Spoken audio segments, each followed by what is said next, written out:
Bem, eu quero apresentar agora o pastor Will Barros. Will Barros, ele é pastor, um dos pastores na Bethesda de São Paulo. Ele atualmente é pastor de jovens, de adolescentes e de surdos na Bethesda de São Paulo. E hoje ele vai nos trazer a reflexão bíblica. Então, Will, por favor, chegue. Boa noite. Que bom estar aqui com vocês. É um prazer imenso. Ontem com os jovens foi um tempo, acho que muito produtivo, muito legal. Eu sempre fico feliz em poder estar numa Bethesda, poder estar num lugar onde as pessoas compartilham os nossos pensamentos, as nossas ideias, onde as pessoas procuram viver um evangelho leve e bonito. E confesso que para mim é um grande prazer e ao mesmo tempo uma grande honra poder estar aqui, repartir o que eu penso, as minhas ideias com vocês, porque eu, apesar de não estar aqui presencialmente, mas eu sempre acompanho, eu sempre tenho visto e eu sei o quão boa é a pregação do Márcio. Então eu sei que é uma responsabilidade imensa. Confesso que eu vou tentar, vou colocar tudo que eu tenho para ver se eu consigo te alcançar. Tá bom? Mas eu preciso que você também esteja comigo. Eu queria hoje trazer uma ideia, propor um outro caminho. Esse é o tema da minha mensagem. É uma proposta talvez de um outro caminho, talvez seja um pouco repetitivo, mas eu gosto sempre de firmar estacas, firmar pensamentos, firmar alguns conteúdos, até para que nós possamos, como comunidade, realmente fazermos um evangelho bonito e leve. Eu cresci num espaço, desde que me entendo por gente, eu estou no meio de uma igreja, de uma comunidade. E eu confesso que eu cresci num espaço bastante complicado. Eu cresci num espaço, na igreja a qual eu participava, onde as regras de conduta e os bons costumes eram colocados de uma forma muito incisiva, eram colocados de uma forma muito séria. Eu cresci sendo um adolescente, um jovem, convivendo com vários senões da vida. Aliás, acho que a palavra que eu mais escutava na minha adolescência e na minha juventude era não. Eu tive que aprender com um não. Posso isso? Não. Pode aquilo? Não. Não e não. E eu confesso que isso de alguma maneira, na minha juventude e na minha história, de alguma maneira, isso me marcou e me machucou. E talvez seja por isso que inclusive hoje eu estou na Bethesda. Por isso essa migração, por isso essa mudança. E nesses costumes, com o decorrer dos anos, talvez com o meu amadurecimento, eu aprendi que esses bons costumes, entre aspas, por diversas vezes, para não falar sempre, não passavam de tabus, não passavam de regras jogadas, sem nenhum tipo de critério ou pensamento.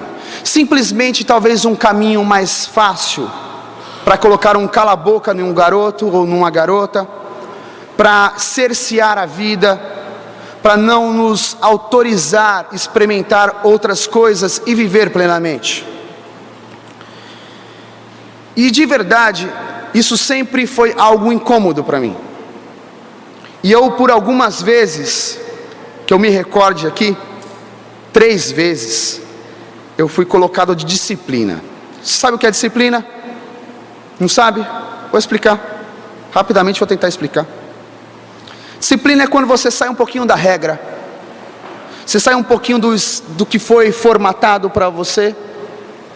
Você desobedece algum não. E aí a comunidade a qual você está, você é tirado de todo e qualquer trabalho. Então se você canta, se você participa do louvor, agora você já não participa mais. Se você tem alguma atividade, algum serviço dentro da igreja, pronto, agora você já não tem mais. Por quê? Porque você não obedeceu aos nãos que foram estabelecidos. Você inclusive não pode compartilhar e não pode participar do momento da ceia, que o Márcio falou que vai ter na próxima semana, algo tão sublime. E você não pode participar porque você destoou um pouco. E eu queria compartilhar uma história com vocês. Uma história que hoje eu dou risada dela, que eu acho engraçada até. E eu até dei um nome a essa história, que é a história do reverendo Mustache e de um adolescente com um cavanhaque. Vou explicar o que é isso. Eu tinha um pastor, a qual ele tinha um bigode muito imponente e bonito, a qual ele tinha uma vaidade imensa, carregava um pentezinho no bolso, e sempre estava no espelho, ajustando, e tesourinha. E eu, como um adolescente, vocês podem ver que eu gosto de barba, sempre gostei. Quando alguns pelos começaram a aparecer no meu rosto, eu resolvi tentar, e eram alguns mesmo, aqueles, um aqui, outro acolá, tudo falhado, e eu falei, eu vou tentar deixar. E cresceu um cavanhaque bem mequetrefe, bem safado assim. E eu deixei, pronto. E eu participava do louvor da comunidade, eu fazia parte de alguns serviços na comunidade. Teve um belo dia, esse pastor me chamou de canto e falou, rapaz, preciso conversar com você. Mas não, pode falar. Você é uma pessoa tão ativa aqui, a gente gosta tanto de você, mas eu quero te pedir uma coisa. Aliás, quero te pedir não, eu preciso que você faça, eu preciso que você arranque o cavanhaque. E aí na hora eu pensei, será que o pastor está preocupado com a minha estética? Será que eu não estou tão bonito? E eu falei, mas por quê? E na mesma hora ele me respondeu, porque isso não agrada a Deus. E eu estou falando de um adolescente. E na mesma hora me deu uma pane na cabeça, porque eu estava com ele de frente, e eu olhei para o mustache dele, aquele bigode imponente, e fiquei com a crise. Eu falei, peraí, o cavanhaque não agrada, e o bigode? E perguntei, mas e o seu bigode? E aí ele me respondeu, não, o bigode é honroso, faz um homem ser digno e honroso, isso agrada a Deus. E aí na mesma hora, eu cheio de questões, perguntei a ele, talvez tenha sido o meu grande erro, qual é a diferença entre o seu bigode e o meu cavanhaque? Onde é que está a diferença? Na mesma hora, ele fechou a cara, olhou para mim e falou assim, garoto, eu sou o pastor mais tempo do que você tem de idade. Ou você tira este cavanhaque, ou você não vai poder participar mais das coisas na igreja. Eu, como todo bom adolescente impetuoso, naturalmente fiz o quê? Ranquei? Não. Resposta direta. Falei, pastor, sem nenhum problema, posso tirar meu cavanhaque amanhã, desde que o Senhor tire o seu bigode. Vocês podem imaginar que na mesma hora, no mesmo instante, ele saiu e eu estava destituído de todo quanto é trabalho e função a qual estava a minha mão. E por que eu estou contando essa história? Porque parece algo tão bobo, tão simplista, mas isso mostra um pouco essa lógica de tabus incoerentes. Tabus que não deixa simplesmente um adolescente na puberdade perceber como é a vida. Tabus que vão tirando a alegria, a cor da vida. Tabus que vão cindindo o processo do viver, que vão matando as questões da nossa alma. Tabus que literalmente destroem todo e qualquer ser humano. E eu queria conversar um pouco com vocês sobre isso hoje, por isso que a proposta da minha fala, outro caminho. E eu queria repartir um texto que está em Tiago, capítulo 1, do verso 19 até o 27, Tiago, capítulo 1, do versos 19 ao 27. Talvez a minha tradução da Bíblia seja diferente da sua, eu tenho o hábito de ler na mensagem, uma tradução mais contemporânea, a qual eu gosto muito. Então talvez seja um pouquinho diferente da sua, mas nós vamos devagar, eu vou lendo lentamente aqui, e nós vamos nos encontrando. Diz assim o texto: amigos, nunca se esqueçam, aprendam a ouvir primeiro e a falar depois. Não deixe que a ira tome o controle. Quem se deixa dominar pela ira não faz a vontade de Deus. Então, livrem-se de todo comportamento imoral e de todo tipo de maldade. Sejam humildes e não inventem nada. Submetam-se ao script de Deus, pois Ele dirige o cenário. Ele o faz com sua palavra, cujo final feliz é trazer salvação. Não se enganem, fingindo-se de ouvintes, quando na verdade deixam a palavra entrar por um ouvido e sair pelo outro. Coerência é tudo. Quem apenas ouve e nada faz é como quem se olha no espelho e no minuto seguinte já não se lembra da própria aparência. Mas quem dá a devida atenção à mensagem de Deus e a vive na prática, a verdadeira liberdade, e nela se firma sem ser mero ouvinte, esta pessoa vai longe e será abençoada por Deus. Qualquer um que se considere religioso e fala demais está se enganando. Esse tipo de religião é mera conversa fiada. Religião de verdade, que agrada a Deus, o Pai, é esta: cuidem dos necessitados e desamparados que sofrem, e não entrem no esquema de corrupção do mundo sem Deus. Até aí.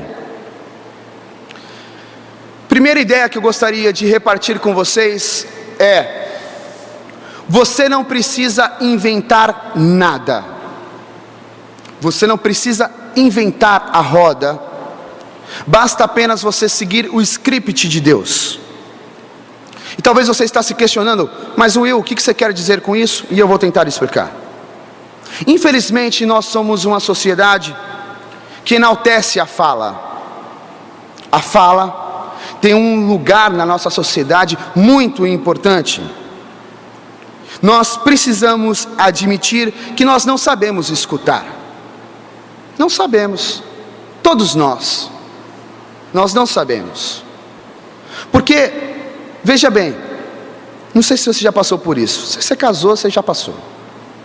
Você chega em casa do trabalho e aí você pergunta para sua esposa: tudo bem? E ela fala: tudo bem. E aí, antes de ela terminar o tudo bem, você já está falando tudo o que aconteceu no seu dia. Sabe por quê? Porque você não está disposto a escutar se está de fato tudo bem. Você simplesmente não está disposto a escutar. E isso fica ainda mais grave, ou mais agudo, quando nós estamos num espaço e alguém fala, traz alguma ideia que é diferente das coisas como nós pensamos. Quando alguém usa uma palavra, uma expressão, qualquer palavra ou expressão que seja diferente da forma como nós pensamos, nós já ficamos atordoados. Nós entramos numa guerra interna, parece que a gente está em perigo. A gente começa a se debater. A gente começa a ficar meio preocupado porque é uma divergência. Eu não sei você, provavelmente você é melhor do que eu, mas às vezes quando eu me sinto assim, o que acontece é que antes de eu parar, escutar ou esperar a pessoa terminar o que ela está dizendo, eu já estou começando a construir um monte de argumentos aqui para rebatê-la. Eu já vou criando ferramentas para rebatê-la. Eu nem quero escutar, porque simplesmente uma única palavra, uma única expressão já me desestruturou, já me deixa com medo, já me coloca num lugar de perigo. E aí eu vou utilizando todos os argumentos que eu tenho. Isso é muito sério, porque isso é literalmente enaltecer a fala. Porque quando nós começamos a fazer isso, o barulho de dentro é tão alto, o barulho das coisas que estão acontecendo aqui e aqui fica tão alto que fica impossível de escutar o que está do lado de fora. Fica impossível de escutar o outro. Nós não escutamos mais. Nós simplesmente agora queremos falar e trazer argumentos e mais argumentos, porque inclusive o nosso argumento é o melhor e mais bonito e o mais elegante e o mais bem resolvido. Acho que quando nós entramos numa lógica assim, acho que nós estamos num caminho que não nos leva para a vida. Só acho. Porque olha com atenção o processo da vida. Tenta olhar um pouquinho com atenção o processo da vida. Como é que se constitui o ser humano? Olhe para um bebê. Qual que é o primeiro sentido, um dos primeiros sentidos que o bebê começa a colocar em ação? Não é a fala, é a escuta. O bebê só aprende a falar porque primeiro ele escutou. Porque primeiro ele percebeu o que está à volta. Porque primeiro ele deu um tempo para as coisas amadurecerem aqui dentro, e nós precisamos desse tempo. Nós precisamos às vezes parar para escutar, porque às vezes o nosso argumento é mera defesa. Porque às vezes o seu argumento, essas ferramentas que você trouxe com tanta propriedade e que você é tão incisivo, não passa de medo de sair do lugar de conforto, de sair do lugar comum. Acho que um caminho é nós pararmos para escutar um pouco mais. Há um ditado popular, inclusive, que diz o seguinte: falar é prata, ouvir é ouro. E há um provérbio capítulo 12, verso 18, que sedimenta um pouco mais essa ideia, que diz assim: existem palavras que machucam muito, mas as palavras do sábio trazem cura. E aí talvez você de novo está cheio de questionamento, porque existem palavras que machucam, mas a palavra do sábio traz cura. Fala de novo, Will. Sim, mas acho que um sábio traz cura na fala, porque antes de ele dizer qualquer coisa, ele primeiro escuta. Ele primeiro abre um espaço e escuta e tenta entender o que há por trás dali. O que há por trás daquela pessoa? O que há por trás daquele estereótipo? O que há por trás? O que há por trás desse cavanhaque, desse garoto? O que há por trás? O que há por trás dessas questões que você olha e te assustam? O que há por trás? Então o sábio traz cura porque primeiro ele escuta. Ele não sai no impulso simplesmente falando e falando e falando. Não. Falar pode até nos trazer algum prestígio, é verdade. Se nós temos a capacidade da oratória, se nós temos a facilidade da fala, pode até te trazer algum prestígio, é verdade. Não vou me enganar. Mas acho que escutar é um bem que nutre a vida. As relações só acontecem verdadeiramente quando nós estamos dispostos a escutar. Quando nós colocamos algumas pausas no nosso barulho interno. E por que eu estou dizendo isso? Para talvez você colocar algumas pausas para você me escutar, ouvir o que eu tenho para dizer adiante. Não deixe argumento, não deixe que nenhum processo de defesa seu já me coloque numa distância em relação a você. Não. Primeiro escute, processe, e talvez depois nós podemos dialogar um pouco mais. Então, segunda coisa que eu queria dizer para vocês: não deixem que estigmas ou tabus fechem seus ouvidos ou tapem os seus olhos. Por favor, não deixem que estigmas ou tabus fechem seus ouvidos ou tapem os seus olhos. O texto que nós lemos traz uma palavra bomba. O que eu chamo de palavra bomba? Aquela quando nós ouvimos, aquela expressão que vem, que logo nós ficamos atordoados. O texto que nós lemos traz uma palavra que realmente desestabiliza: imoralidade. num determinado momento que nós estamos lendo, fala sobre imoralidade. E o lugar comum da imoralidade é simplesmente o sexo. Quando a gente pensa em imoralidade, pronto, o sexo já está aí. Você já começa, o cara está falando aqui de sexo. E isso tem a ver com a nossa moral. E quando a moral vem para a conversa, antes de escutar, nós já estamos encontrando respostas e mais respostas, defesas e mais defesas.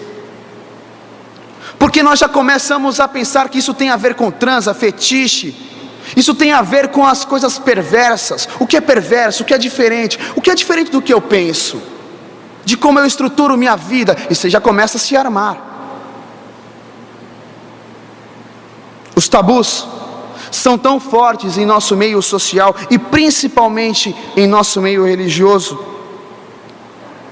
que o barulho interno não nos deixa ouvir e perceber uma pessoa crucificada num evento, num movimento chamado Parada Gay, que quer gritar alguma coisa para a sociedade, e inclusive para nós, que está dizendo que está difícil demais viver com esse preconceito maluco que há. Então o barulho de dentro é tão grande que nós não paramos para o que está acontecendo. Simplesmente nós atacamos sem parar para perceber o que será que aquilo quer dizer. Eu não acredito de verdade que o Evangelho seja uma carga de regras e tabus que são colocados nas suas costas e que são jogados para que você literalmente não saia do trilho. Não acredito nisso. Não acredito que o Evangelho seja um processo de crucificar cada vez mais as pessoas, porque essas regras, esses tabus crucificam as pessoas, porque não nos deixa viver. Não acredito que o Evangelho seja um processo de colocar cabresto para todo ou qualquer ser humano. Cabrestos, inclusive, que aparentemente parecem até bonitinhos, parecem até que organizam a vida.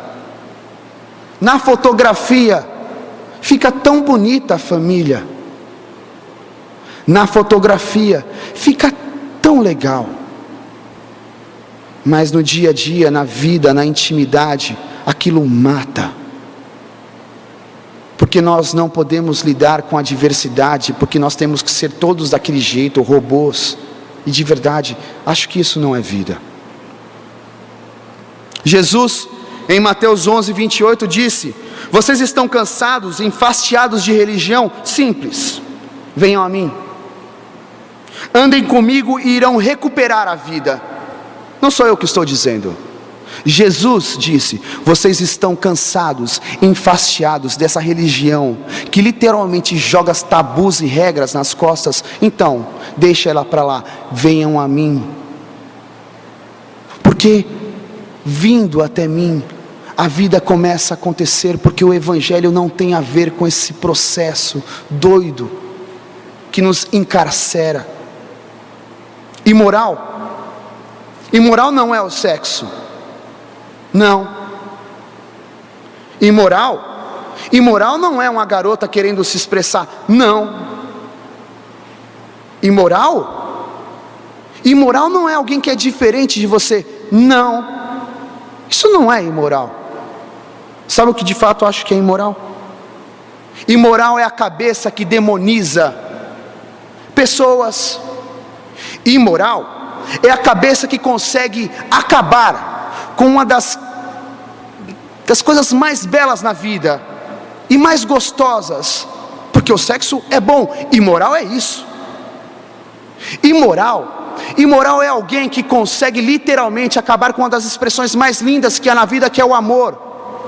Porque para literalmente o amor acontecer, tem que ser aquela fotografia quadradinha que a pessoa tem, aquele formato quadradinho de família. Isto é imoral, porque isso literalmente acaba com a vida.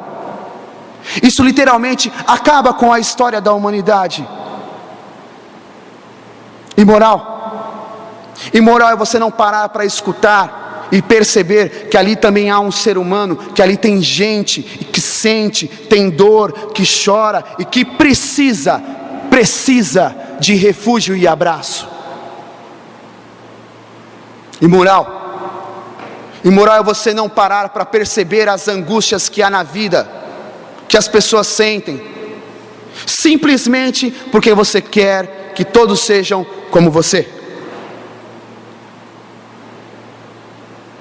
Dessas pessoas ditas imorais por alguns reverendos mustaches por aí, Jesus recebeu massagem nos pés e teve o cuidado destas pessoas.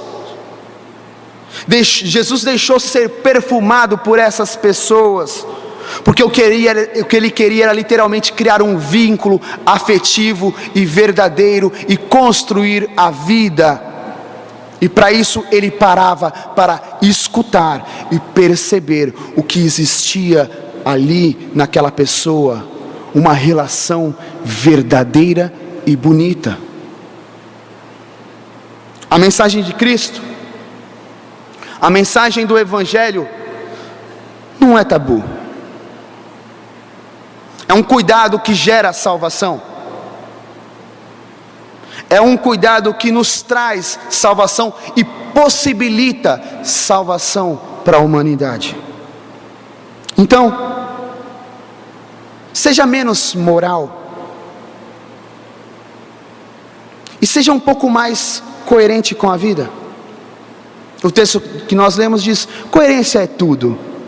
E eu concordo. Coerência é tudo. Seja um pouco mais coerente. Abandone um pouco as morais. Seja menos intolerante. E por favor, seja um pouco mais amoroso, compassivo, misericordioso. Tenha um pouco mais os frutos do Espírito pulsando dentro de você. Porque se isso não acontece, desculpa, é como se olhar no espelho e no minuto seguinte não lembrar mais da sua face. Terceira coisa, você não precisa ter medo. Talvez lidar com a diferença te assusta, é verdade, também me assusta. Lidar com a diferença assusta. Você não precisa ter medo. Olhe para além dos seus limites, olhe para além das suas fronteiras. Lá, exatamente lá, estará Jesus Cristo de Nazaré. Quando você tem a capacidade de olhar para além das suas fronteiras, é lá que Ele está. Procure observar as margens e dê um outro sentido para a sua vida. Faça o que Jesus fez. Por isso que eu digo que lá no começo eu disse: você não precisa criar nada, siga o script de Deus. E o script de Deus está em Jesus de Nazaré. Faça o que Ele fez. E o que foi que Ele fez, Will? O que foi que Ele fez? Sentou com prostitutas, convidou pessoas que a sociedade já não queria mais para sentar ao seu lado. Sabe para quê? Literalmente para que a vida aconteça. Literalmente para que o amor possa pulsar entre nós. Então, dê de comer a quem precisa de alimento. Comer, como assim, Will? Comer é um prato que você está falando? Sim, também um prato, mas dê afeto também. Estou falando de um prato de comida também, mas dê afeto para quem precisa, dê alimento a ele. Dê de beber a quem está com sede, sede de vida. Não negue. Não negue. Por favor, não negue um copo de água. Sabe qual água eu estou dizendo? A água viva que transforma. Porque quando você fecha os ouvidos para o que é diferente de você, o que você está dizendo é o seguinte: eu tenho a água, mas ela é só minha. Morra de sede. dê de beber, dê abrigo a todos que estiverem desprotegidos, desfavorecidos. Aqueça com a sua própria vida a todos que estiverem à margem. Escute, liberte-se você de alguns tabus e também deixe que o outro também se liberte. Sabe por que nós fazemos isso? Para não perdermos a nossa identidade. Você sabe qual é a nossa identidade? Ou pelo menos penso eu que seja a nossa identidade. Simples. A nossa identidade é a nossa aparência. Qual é a nossa aparência? Eu e você somos a imagem e semelhança de Deus. E quando nós dizemos ser a imagem e semelhança de Deus, significa dizer que nós estamos dispostos a viver o amor em sua plenitude. Quando nós dizemos que somos a imagem e semelhança de Deus, nós estamos dizendo que estamos dispostos a viver como Jesus Cristo, e ser incompreendido não tem problema, porque o que vale é a vida. Essa é a nossa aparência. Somos feitos à imagem e semelhança de Deus. Se olhar no espelho e esquecer a face que há ali no minuto seguinte, é uma escolha sua. Você pode se olhar no espelho e perceber que ali há um humano que, mesmo com dificuldades, pode sim transcender as suas limitações e fazer com que a vida aconteça.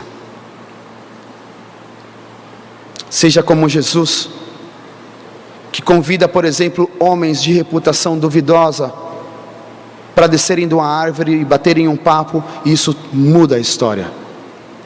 Seja como Jesus, que conversa com mulheres também de reputação duvidosa e dá a elas não só uma água, simplesmente um copo H2O, não, dá a ela água viva e isso a transforma.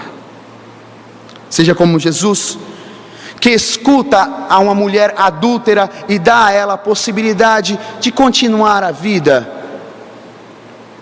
Seja como Jesus e rompa tabus para que a salvação venha a acontecer na sua vida e na vida das pessoas que estão à sua volta. Seja como Jesus e viva o amor até as últimas consequências. Talvez você pode me dizer o seguinte: pesado demais, Will. Pois é, eu sei. E inclusive quando algumas pessoas disseram: pesado demais, Jesus, isso aí, ele disse: pois é, sim, eu sei, vocês podem ir embora. Mas aí é uma resposta linda na palavra. Há uma resposta linda de um homem chamado Pedro, que diz o seguinte: para onde iremos se só você tem palavras de vida eterna? Sabe por quê? Porque quando nós nos dispomos a literalmente ir em direção ao outro, a romper tabus, a olharmos para além dos nossos limites, pronto, nós percebemos e nos abraçamos ao que nos dá vida eterna, que é o próprio Cristo, o Espírito que sopra onde quer e está entre nós, Deus Emanuel. Porque Ele vive em você e através de você. Não se corrompa com a pressão de superegos inflados, por favor. Não se corrompa. Não se corrompa com tabus esquizofrênicos, malucos, por favor. Seja mais de Deus e leve libertação para a vida. Seja mais de Deus e leve libertação para as pessoas. Posso te pedir mais um favor só? Não entre em caminhos de espírito de boiada. Mas todo mundo faz, Will. Todo mundo não é você. Não abrace caminhos de boiada. Sabe por quê? Porque os caminhos de Cristo sempre foram marginais. Algumas vezes, inclusive, na contramão. Quando todos estavam indo para a direita, Ele estava indo para a esquerda. por outros caminhos, e às vezes na contramão, Ele possibilitou a vida acontecer na margem, não apenas no centro. A vida brotava na margem, porque Ele conseguia perceber homens que estavam à margem dizendo: Senhor, tem misericórdia de mim. E Ele parava para escutar e ouvir. E o que você precisa? Eu preciso ver. Pronto, veja. E não é o milagre em si, mas é esse olhar que literalmente traz dignidade. Sabe uma das coisas que mais angustia e mata o ser humano? É não ter um olhar. Quando o ser humano não tem um olhar em direção a Ele, isso o mata. E aí você vai falar assim: como assim? Simples, vou te dar um exemplo bem simples que eles perceberam isso intuitivamente. Porque alguns homens são colocados em prisão numa solitária. Sabe por quê? Porque alimento ele tem. Mas aquilo desestabiliza tanto, porque ele deixa de ter um olhar. Alguém que o percebe. Alguém que literalmente o vê. E sabe o que nós estamos fazendo? Não olhando uns para os outros. Isso faz com que a vida rua. Isso faz com que a vida mingue. Deixa eu te dizer uma coisa. Para mim terminar, eu queria que a Rose e o pessoal do louvor cantassem uma música com a gente. Quando você pensar em Jesus Cristo de Nazaré, quando você pensar em alternativa para a vida, quando os tabus começarem a tomar conta de você, lembre-se do seguinte: em Jesus não há tabus. Em Jesus a única coisa que existe é a graça. Uma graça inclusive constrangedora, que muda tudo, que altera qualquer processo. Uma graça inclusive que toca todo e qualquer ser humano, seja ele negro, branco, seja ele mulher, homem, seja ele gay, não importa, toca a todos. Sabe por quê? Porque é gracioso, porque é amor. Uma graça que nos possibilita a vida. Uma graça que rompe com todo e qualquer tabu, para que Joãos, Marias, Josés, Patrícias, Pedros possam ter vida, e vida plena. Quer ser parecido com Jesus? Quer se dizer seguidor do Evangelho? Abrace essa graça e viva graciosamente. Talvez assim você salvará a sua vida e de outros também. Quem perder a sua vida, a salvará. Pronto. Porque já não é mais como você quer ou imagina. Porque como diz em Gálatas 2:20, já não sou eu mais quem vive, mas Cristo vive em mim. E Cristo vivendo em mim, tem um olhar em direção a todos. Cante essa canção conosco. E eu gostaria que você, nesses minutos, refletisse. Quais são os tabus? Quais são as regras que estão dentro de você, que você de alguma maneira precisa deixar de lado, para que a vida aconteça?